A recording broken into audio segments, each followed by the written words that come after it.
I have great pleasure in welcoming His Excellency Narendra Modi, Prime Minister of the Republic of India.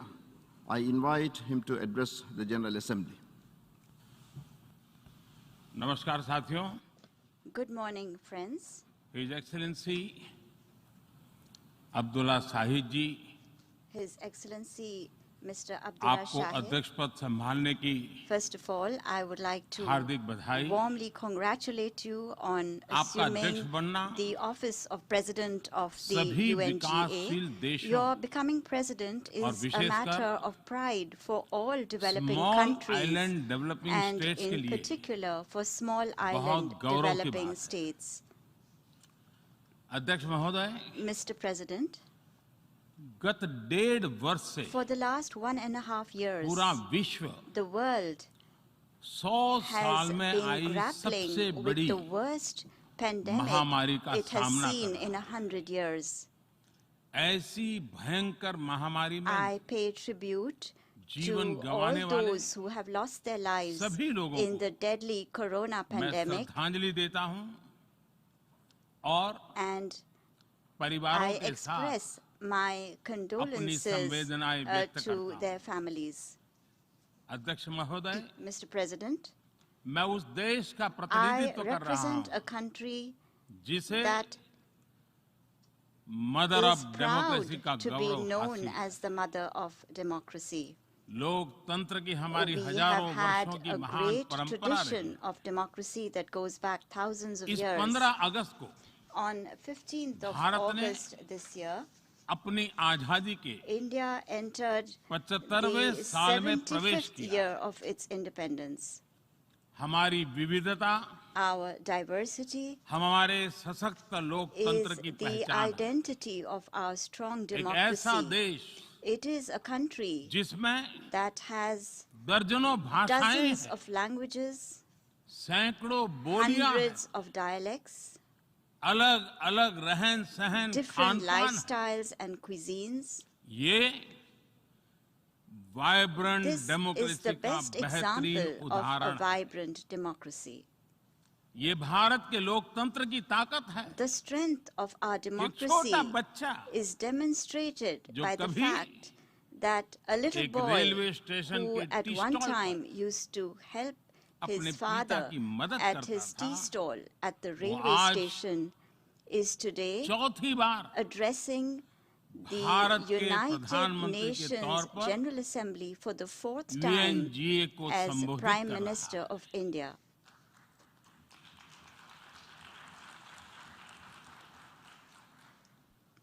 सबसे लंबे समय तक I will soon Gujarat have का spent 20 मुख्यमंत्री years serving और my फिर countrymen as पिछले head of 7 साल government. से First as the Bharat longest के serving प्रधानमंत्री Chief के Minister तौर of पर मुझे Gujarat and then head of as government Prime की Minister भूमिका में for the last 7 years. देशवासियों की सेवा करते हुए 20 साल हो रहे हैं और And मैं अपने I अनुभव am से कह saying रहा this to हूं, you from my own Yes. experience. Yes, democracy can deliver. democracy can deliver. Yes, Yes, democracy has democracy deliver. has delivered. अध्यक्ष महोदय, Mr. President, एकात्म मानव दर्शन के today is प्रणेता the birth anniversary Pandit of Deendayal Pandit Upadhyay ji की आज Deen जन्म Dayal Jayanti. Upadhyay, the proponent of Ekatma Manav Darshan. एकात्म मानव दर्शन यानी Ekatma Manav Darshan integral means humanism, integral humanism, अर्थात or स्व से the development समष्टि journey तक undertaken विकास together, और the विस्तार की expansion सहयात्रा. from the self to the universe, expansion of the self, expansion of the self, moving from moving individual to from the the society, individual to society, the nation to the nation, and entire and humanity. to entire humanity. और ये चिंतन And this philosophy Antyodaya को is समर्पित है. dedicated to Antyodaya. Antyodaya को आज की परिभाषा The में modern day where definition no one of is left behind कहा Antyodaya जाता है. is where no one is left इसी भावना behind. के साथ It is with this principle आज in mind that India integrated, today is moving equitable forward on the path of development की राह पर आगे बढ़ integrated, रहा है. equitable development. Vikas Our priority is सर्वसमावेशी that हो, development should be all-inclusive, सर्वस्पर्शी हो, all-pervasive, सर्वव्यापी हो, universal, सर्वपोषक and हो। one that nurtures all. यही हमारी प्राथमिकता है।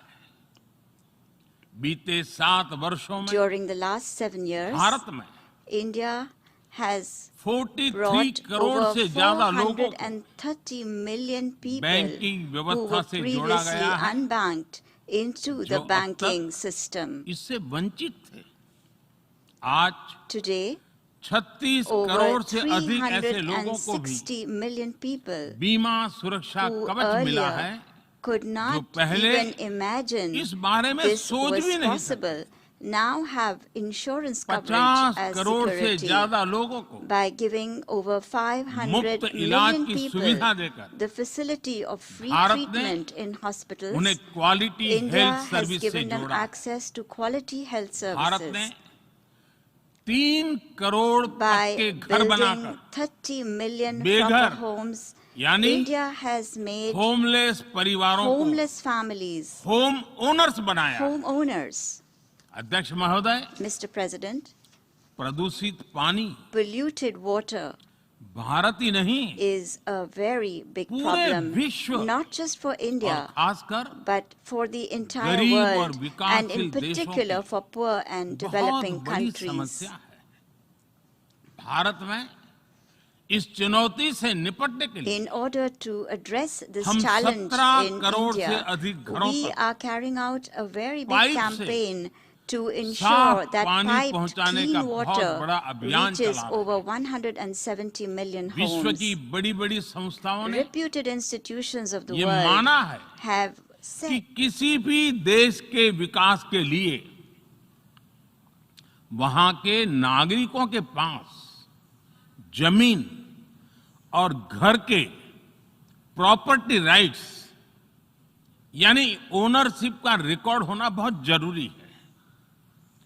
दुनिया के बड़े-बड़े देशों में बड़ी संख्या में ऐसे लोग हैं जिनके पास जमीनों और घरों के प्रॉपर्टी राइट्स नहीं है। आज हम भारत के 6 लाख से अधिक गांवों में ड्रोन से मैपिंग कराकर करोड़ों लोगों को उनके घर और जमीन का डिजिटल रिकॉर्ड देने में जुटे हैं।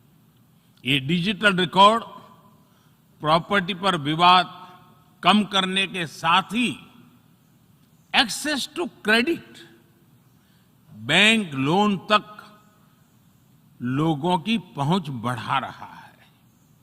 अध्यक्ष महोदय, आज विश्व का हर 6ठा व्यक्ति भारतीय है। जब भारतीयों की प्रगति होती है तो विश्व के विकास को भी गति मिलती है। When India grows, the world grows. When India reforms, the world transforms. Bharat में हो रहे साइंस और टेक्नोलॉजी आधारित इनोवेशंस विश्व की बहुत मदद कर सकते हैं।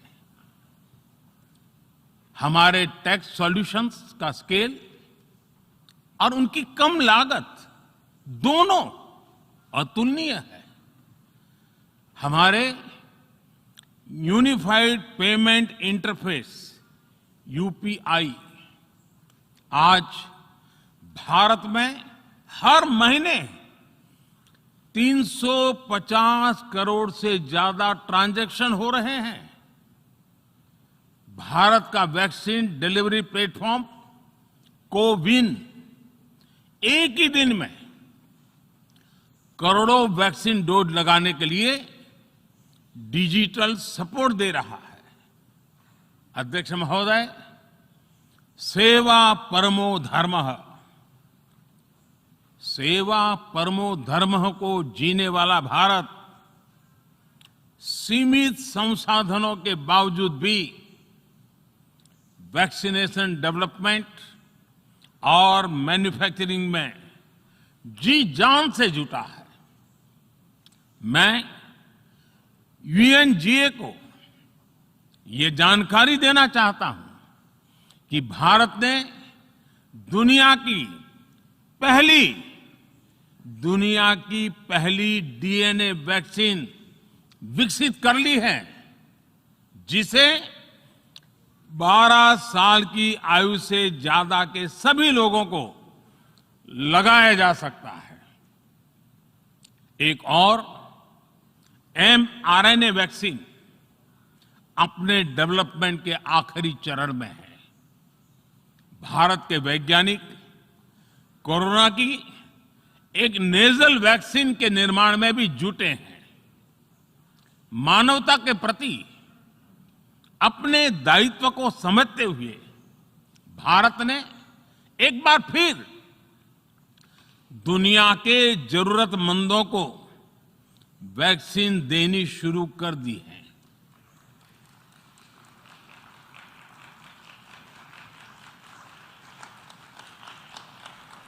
मैं आज दुनिया भर के वैक्सीन मैन्युफैक्चरर्स को भी आमंत्रित करता हूं, कम मेक वैक्सीन इन इंडिया। अध्यक्ष महोदय, आज हम सब जानते हैं कि मानव जीवन में टेक्नोलॉजी का कितना महत्व है, लेकिन बदलते हुए विश्व में टेक्नोलॉजी विथ डेमोक्रेटिक वैल्यूज, ये सुनिश्चित करना भी आवश्यक है। भारतीय मूल के डॉक्टर्स, इनोवेटर्स, इंजीनियर्स, मैनेजर्स किसी भी देश में रहें, हमारे लोकतांत्रिक मूल्य उन्हें मानवता की सेवा में जुटे रहने की प्रेरणा देते रहते हैं। और ये हमने इस कोरोना काल में भी देखा है। अध्यक्ष महोदय, कोरोना महामारी ने विश्व को ये भी सबक दिया है कि वैश्विक अर्थव्यवस्था को अब और अधिक डाइवर्सिफाई किया जाए। इसके लिए ग्लोबल वैल्यू चेन्स का विस्तार आवश्यक है। हमारा आत्मनिर्भर भारत अभियान इसी भावना से प्रेरित है। ग्लोबल इंडस्ट्रियल डाइवर्सिफिकेशन के लिए भारत विश्व का एक लोकतांत्रिक और भरोसेमंद पार्टनर बन रहा है। और इस अभियान में भारत ने इकोनॉमी और इकोलॉजी दोनों में बेहतर संतुलन स्थापित किया है। बड़े और विकसित देशों की तुलना में क्लाइमेट एक्शन को लेकर भारत के प्रयासों को देखकर आप सभी को निश्चित ही गर्व होगा। आज भारत बहुत तेजी के साथ 450 गीगावाट रिन्यूएबल एनर्जी के लक्ष्य की तरफ बढ़ रहा है। हम भारत को दुनिया का सबसे बड़ा ग्रीन हाइड्रोजन हब बनाने के अभियान में भी जुट गए हैं। अध्यक्ष महोदय, हमें अपनी आने वाली पीढ़ियों को जवाब देना है कि जब फैसले लेने का समय था, तब जिन पर विश्व को दिशा देने का दायित्व था, वो क्या कर रहे थे। आज विश्व के सामने रिग्रेसिव थिंकिंग और एक्सट्रीमिज्म का खतरा बढ़ता जा रहा है। इन परिस्थितियों में पूरे विश्व को साइंस बेस्ड, रैशनल और प्रोग्रेसिव थिंकिंग को विकास का आधार बनाना ही होगा। साइंस बेस्ड अप्रोच को मजबूत करने के लिए भारत एक्सपीरियंस बेस्ड लर्निंग को बढ़ावा दे रहा है। हमारे यहां स्कूलों में हजारों अटल टिंकरिंग लैब खोली गई हैं, इंक्यूबेटर्स बने हैं और एक मजबूत स्टार्टअप इकोसिस्टम विकसित हुआ है। अपनी आजादी के 75 वर्ष के उपलक्ष्य में जब हम आजादी का अमृत महोत्सव मना रहे हैं, भारत 75 ऐसे सैटेलाइट्स को अंतरिक्ष में भेजने वाला है जो भारतीय विद्यार्थी स्कूल कॉलेजों में बना रहे हैं। अध्यक्ष जी, दूसरी ओर रिग्रेसिव थिंकिंग के साथ जो देश आतंकवाद का पॉलिटिकल टूल के रूप में इस्तेमाल कर रहे हैं, उन्हें ये समझना होगा कि आतंकवाद उनके लिए भी उतना ही बड़ा खतरा है। ये सुनिश्चित किया जाना बहुत जरूरी है कि अफगानिस्तान की धरती का इस्तेमाल आतंकवाद फैलाने और आतंकी हमलों के लिए न हो। हमें इस बात के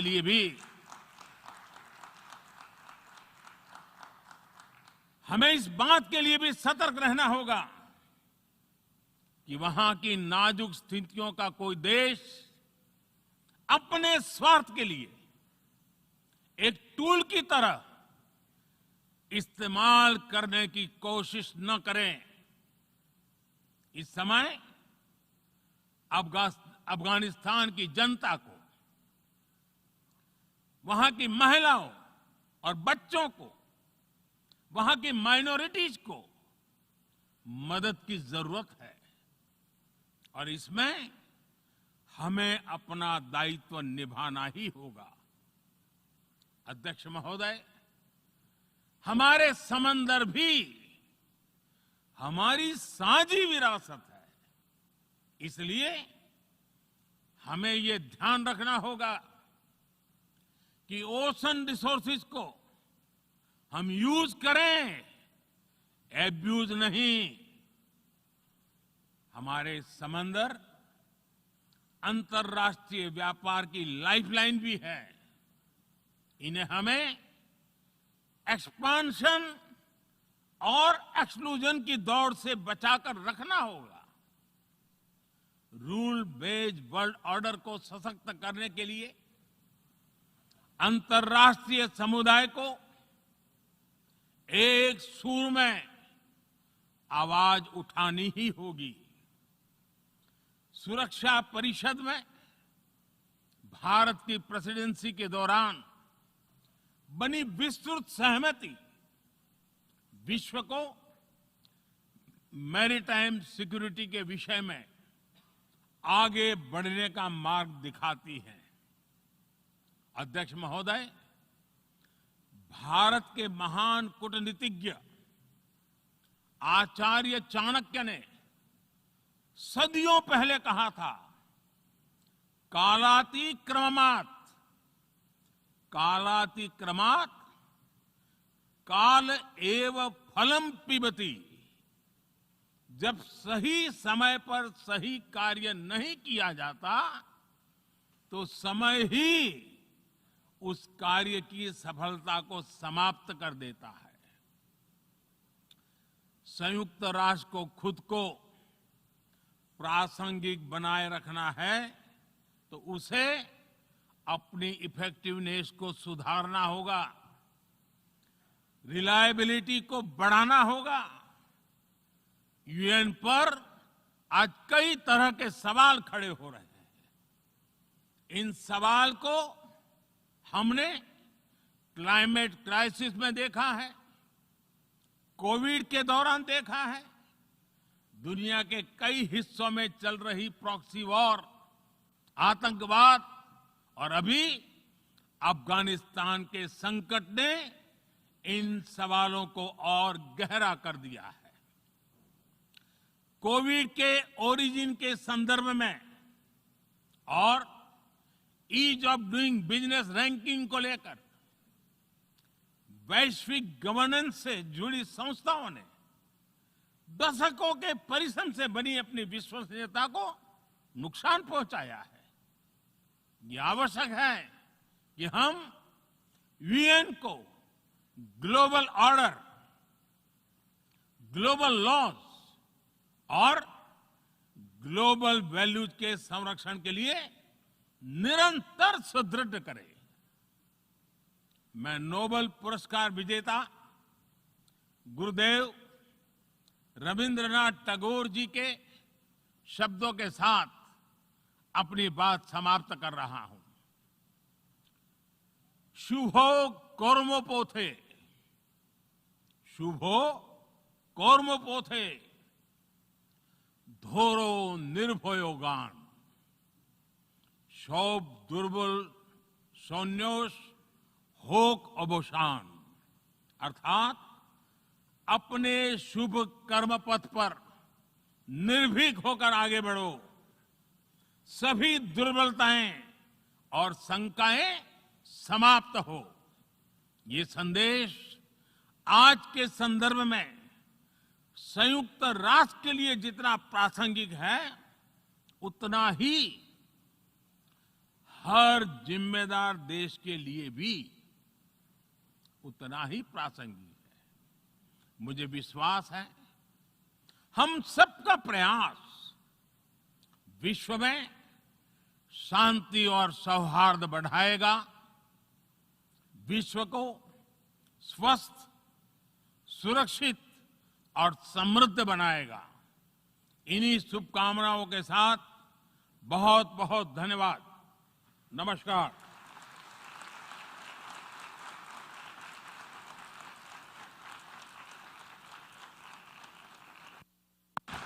On behalf of the General Assembly, I wish to thank the Prime Minister of the Republic of India for the statement just made, and I request